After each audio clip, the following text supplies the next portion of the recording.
Hello you all, welcome to literary academy. তো তোমাদের আমি এর আগে একটা ফার্স্ট ভিডিও পোস্ট করেছি, যেটা হলো টেলস অফ ভোলা গ্র্যান্ডপার পার্ট 1।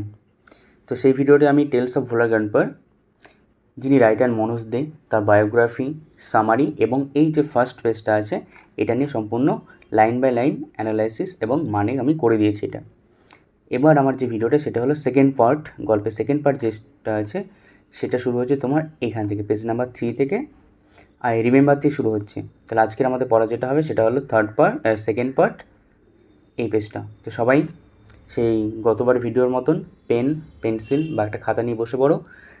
যে মানেগুলো আমি বলবো সেগুলো যদি তোমাদের না জানা থাকে তাহলে সেটা লিখে নেবে, আর যদি কোনো কনফিউশন থাকে, এর বাইরেও যদি কোনো কনফিউশন থাকে সেটা তোমরা কমেন্ট করবে, আমি তোমাদের কনফিউশনটা ক্লিয়ার করে দেবো কমেন্ট বক্সে। তো চলো তাহলে আজকের আমাদের যে টেক্সট সেটা শুরু করা যাক। ঠিক প্রিভিয়াস ভিডিওর মতনই আমাদের লাইন বাই লাইন অ্যানালাইসিস হবে, একদম সম্পূর্ণ ডিটেলস লাইন বাই লাইন তোমাদেরকে মানে করে দেওয়া হবে।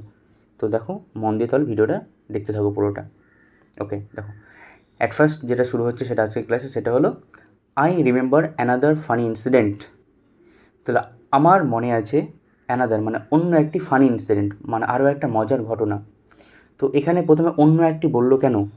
কারণ প্রথমে আমাদের একটি ফানি স্টোরি সম্বন্ধে বলে দিয়েছে, যেটা হলো সেই ভোলা গ্র্যান্ডপার যে নাতিটা ছিল, গ্র্যান্ডসন যে হারিয়ে গিয়েছিল, সেটা ছিল প্রথম ইনসিডেন্ট। এবং তারপরে আমাদের যে ন্যারেটার তিনি বলছেন যে আমার আরও একটি মজার ঘটনা মনে আছে। তো কী মজার ঘটনাটি দেখো এবার। দেখো, I remember another funny incident মানে অন্য আরেকটি মজার ঘটনা আমার মনে আছে, সেটা হলো অ্যাবাউট ভোলা গ্র্যান্ডপা, মানে ভোলা গ্র্যান্ডপা সম্বন্ধে, কারণ আমাদের পুরো স্টোরিটাই ঘুরছে ভোলা গ্র্যান্ডপাকে নিয়ে। দেখো, রিলেটেড বাই মাই ফাদার, তাহলে যেই গল্পটা ছিল আমার বাবার সাথে সম্পর্কিত। তাহলে ভোলা গ্র্যান্ডপার আরও একটি মজার ঘটনা আমাদের ন্যারেটর বললেন তার মনে আছে, যেটা হলো তার বাবার সম্বন্ধিত কোনো একটা ঘটনা। দেখবো আমরা তাহলে কী ঘটনা এবার এটা। দেখো, it had been A rainy afternoon, মানে এটা কেমন ছিল? একটা বর্ষার বিকেল। তাহলে কোনো একদিন বর্ষার বিকেলের একটা ঘটনা এখানে বলছে। ভোলা গ্র্যান্ডপা ওয়াইল্ড উইথ এক্সাইটমেন্ট। তাহলে ভোলা গ্র্যান্ডপা কী হয়েছিল? ওয়াইল্ড মানে একদম বন্য হয়ে গেছিলো। কিসের জন্য? এক্সাইটমেন্ট, কোনো একটা এক্সাইটমেন্টের জন্য তিনি একদম বন্য হয়ে গেছিলেন।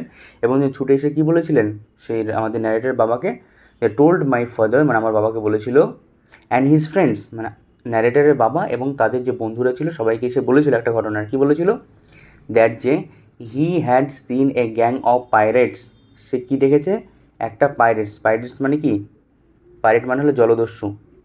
পাইরেটস মানে জলদস্যু, মানে জলের যারা কী বলবো এগুলো, রবার মানে ডাকাত, তা জলের ডাকাত যারা তাদেরকে বলা হয় পাইরেটস।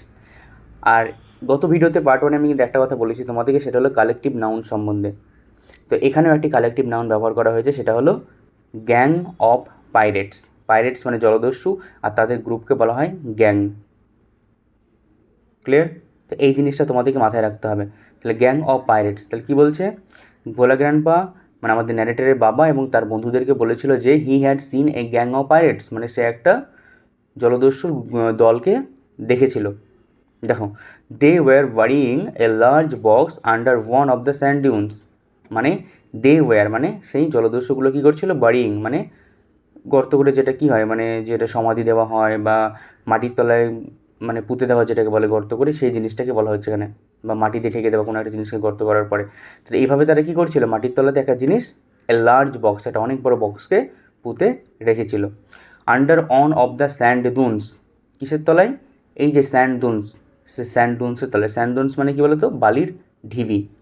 তাহলে বলছে at the seashore by our village, মানে পুরো লাইনটা মানে যদি আমি বলি তাহলে হলো যে at on the seashore by our village, মানে আমাদের ভিলেজের সাইডে, আমাদের যে সমুদ্র বা নদীর যে পাড় আছে, সেই নদীর পাড়ে বা নদীর পাড়ে যে বালি জমে থাকে সেই জায়গাতে একটা স্যান্ডদুন ছিল। স্যান্ডদুন মানে হলো বালির ঢিবি।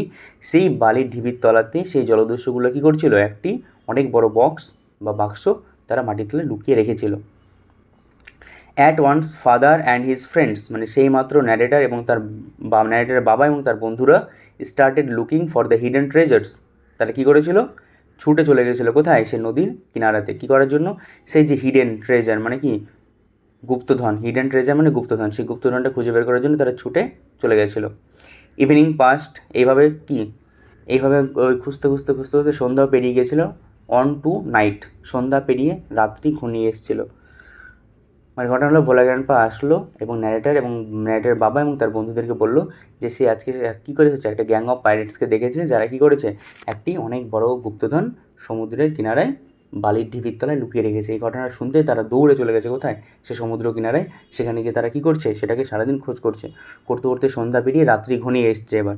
তারপরে কি দেখো কী বলছে, moon light came in through the clouds, চাঁদের আলো আসছিল কোথায় হয়ে, আকাশে যে মেঘগুলো ছিল সেই মেঘগুলো চিরে চিরে কী হচ্ছে, চাঁদের আলো মাটিতে এসে পড়ছে। এ প্যাক অফ জ্যাকালস, এটাও দেখো একটা কালেকটিভ নাউন ব্যবহার করা হয়েছে। জ্যাকালস মানে হলো খ্যাক্সিয়াল, সেই খ্যাক্সিয়ালের গ্রুপকে বলা হয় প্যাক। তাহলে আ প্যাক অফ জ্যাকালস মানে একটা খ্যাক্সিয়ালের দল, ওয়ার হোলিং, মানে হোলিং মানে কি, তারা চিৎকার করছিল দূরে। ইট ওয়াজ পাস্ট মিড নাইট, মানে এইভাবে খুঁজতে খুঁজতে সন্ধ্যা পেরিয়ে রাত্রি, রাত্রি পেরিয়ে মধ্যরাত্রিও পার হয়ে গেছে। At this point of time, মানে ঠিক এই টাইমেই ভোলা গ্র্যান্ডপা কনফেসড দ্যাট, মানে ভোলা গ্র্যান্ডপা এবার কনফেসড মানে কী বলে, কোনো কিছু স্বীকারোক্তি করা বা কাউকে বলা। তাহলে ভোলা গ্র্যান্ডপা কী বলছে, দেয়ার ওয়াজ নো রিয়েল ট্রেজার, এখানে কোনো আসল বা সত্যিকারের কোনো বা আসল কোনো গুপ্তধন নেই। It was all a dream which he had during his mid day nap, এটা সবই ছিল একটা স্বপ্ন যেটা সে কখন দেখেছিল, দুপুরে যখন সে একটা ন্যাপ নিচ্ছিল, মানে বিশ্রাম করছিল দুপুরে, হালকা একটা ছোট্ট ঘুম নিচ্ছিল, সেই টাইমে সে কী করেছে, এই দিবাস্বপ্নটি দেখেছে। যে দিবাস্বপ্নর কথাই এসে বলেছিল, আর এদের মনে হয়েছে সত্যিই ঘটনা এটা, এই জন্য এরা সারা রাত্রি সারাদিন খুঁজে চলে যাচ্ছে, আর লাস্টে গিয়ে কনফেস করছে যে না, এটা আসল কোনো কিছু না, এটা একটা স্বপ্ন ছিল। তো এই তো হলো ভোলা গ্র্যান্ডপার কাণ্ডকলাপ। যে কোনো মানুষ হয়রান হয়ে উঠছে এটাতে, দেখো তারপরে once Bhola grandpa had a great adventure. তাহলে আরও একটি ঘটনা, এটা কত নাম্বার, এটা 3 নাম্বার ঘটনা। তার একটা ঘটনা কী হচ্ছে, ওয়ান্স একদা Bhola grandpa had a great adventure, Bhola grandpa কোথায় গিয়েছিলেন, একটা বিশাল বড় মহান অ্যাডভেঞ্চারে, ইন দ্য সুন্দরবনস, কোথায় সেটা, সুন্দরবনে। তাহলে সুন্দরবনের বনের কোনো একটা ফানি ঘটনা আছে যেটা আমরা এবার জানবো। দেখো, ইন দোজ ডেজ, মানে সেই দিনগুলোতে যখন ভোলা গ্র্যান্ডপা কী করেছিল, সুন্দরবনে ঘুরতে গেছিল, royal Bengal tigers were freely roamed the dense jungles of the Sundarban, মানে সেই দিনগুলোনে কী করতো, রয়্যাল বেঙ্গল টাইগার, মানে আমাদের যেটা royal Bengal tiger, freely roamed মানে কি একদম মুক্ত হয়ে ঘুরে বেড়াতো কোথায়, in the dense jungles of the Sundarbans, মানে সুন্দরবনের ডেন্স মানে ঘন জঙ্গলে। তাহলে সুন্দরবনের ঘন জঙ্গলে সেই টাইমে কী হতো, রয়্যাল বেঙ্গল টাইগার একদম ফ্রিলি ঘুরে বেড়াতো সব জায়গায়। People took care to move about only in groups, particularly after sundown, মানে পার্টিকুলারলি আফটার সানডাউন মানে বিশেষত সূর্যাস্তের পরে। তাহলে বিশেষত সূর্যাস্তের পরে কী হতো, people took care to move about only in groups, মানে মানুষ সেই রাস্তায় বা সেই জায়গায় যেত শুধুমাত্র গ্রুপে, মানে কোনো মানুষ একাকি যেতে ভয় করতো, কারণ সেখানে কী হতো, রয়্যাল বেঙ্গল টাইগার একদম ঘুরে বেড়াতো জঙ্গলের মধ্যে। তাহলে অবভিয়াসলি জঙ্গলের মধ্যে ঘুরে বেড়ালে সবাই একা কেউ যাবে না, তাহলে এই জন্য মানুষ বাধ্য হয়ে গ্রুপে যেত সবাই। তারপরে দেখো কী হচ্ছে, ওয়ান ইভিনিং, ঠিক এভাবে একদিন সন্ধ্যাতে, Bhola grandpa was returning from the weekly market. তো ওয়ান ইভিনিং একদিন সন্ধ্যাবেলা মানে ঘুরতে গিয়েছে তখনই Bhola grandpa was returning from the weekly market. Weekly market হলো সাপ্তাহিক বাজার, তো ওই দিকে সাপ্তাহিক বাজার বসে, আমাদের এখানে যেমন কি রেগুলার বাজার বসে, সেই রকমটা ওখানে ব্যবস্থা সেই টাইমে ছিল না, সেখানে সাপ্তাহিক বাজার বসতো। তো একদিন সন্ধ্যাবেলা এরকম ভোলা গ্র্যান্ডপা কী হচ্ছে, সাপ্তাহিক বাজার থেকে ফিরছিলেন। সাডেনলি, হুট করেই, অ্যাট এ ডিস্ট্যান্স মানে কিছুটা দূরে, ডিস্ট্যান্স মানে দূরত্ব, তাহলে অ্যাট এ ডিস্ট্যান্স মানে কিছুটা দূরে, of about 5 years behind him, years মানে গজ, তাহলে তার পিছনে 5 ইয়ার্স মানে 5 গজ দূরে, 5 গজ দূরে মানে মোটামুটি তুমি ধরে নাও 5 মিটার মতনই ধরে নাও তুমি এখানে। তাহলে সাডেনলি ভোলা গ্র্যান্ডপা কী হলো, তার পিছনে 5 মিটার মতন পিছনে কি বুঝতে পারলো, হি হেয়ার্ড, সে শুনেছিল, the growl of royal Bengal tiger, সে রয়্যাল বেঙ্গল টাইগারের যে গৌরানি যেটাকে বলা হয়, সেই গৌরানি শব্দ শুনতে পাচ্ছিল, সেটা আর বেশি দূরে নয়, তিনি যেখানে যাচ্ছিলেন তা সেখান থেকে 5 মিটার মতনই দূরে পিছনে, তাহলে একদম কাছে। Bhola grandpa turned and found, Bhola grandpa turn মানে হলো ঘোরা, তাহলে ভোলা গ্র্যান্ডপা যেই পিছনের দিকে ঘুরেছে, অ্যান্ড ফাউন্ড এবং খুঁজে পেয়েছিল, কী খুঁজে পেয়েছিল, the bright gauge of the tiger on his face, মানে সেই টাইগারটা কেমন ছিল, ব্রাইট গেজ, গেজ মানে একদম যেটা কী বলে ওটাকে, জ্যোতি যেটা বেরিয়ে আসে না একদম উজ্জ্বল সূর্যগ্রহণের, রাগের যে একটা ব্যাপার, ভয়ঙ্কর একটা ব্যাপার, সেই জিনিসটা কী হচ্ছিল, তার ফেসে দেখা গিয়েছিল। তাহলে ভোলা গ্র্যান্ডপা যেই কী হয়েছে, সাউন্ড শুনে যেই সে পিছনের দিকে তাকিয়েছে, পিছনের দিকে তাকিয়ে দেখছে রয়্যাল বেঙ্গল টাইগার তার পিছনে একদম দাঁড়িয়ে আছে, আর তার চোখ দিয়ে একদম যেন মনে হচ্ছে ভয় বা আতঙ্ক ঝরছে একদম, মানে একদম ভয়ঙ্কর দেখে মনে হচ্ছিলো সেই বাঘটাকে। তো 10 মিনিট হয়েই গেল একটা ভিডিও, তাহলে আমরা এক কাজ করি, এটাকে সেকেন্ড পার্ট রেখে দিই। আর বাদ বাকি আর বেশি নেই, 3টে প্যারাগ্রাফ, 4-5টা প্যারাগ্রাফ আছে, 4টে প্যারাগ্রাফ আছে, এটা আমরা থার্ড ভিডিওর মধ্যে আমি কমপ্লিট করে দেবো। তো আজকে সেকেন্ড ভিডিওতে এখানে পর্যন্তই, 3টে প্যারাগ্রাফ পড়ানো হলো, আর এবার যে থার্ড পার্ট আসবে সেখানে আমি তারপরে এটা পুরোটা কমপ্লিট করে দেবো। ওকে, থ্যাংক ইউ।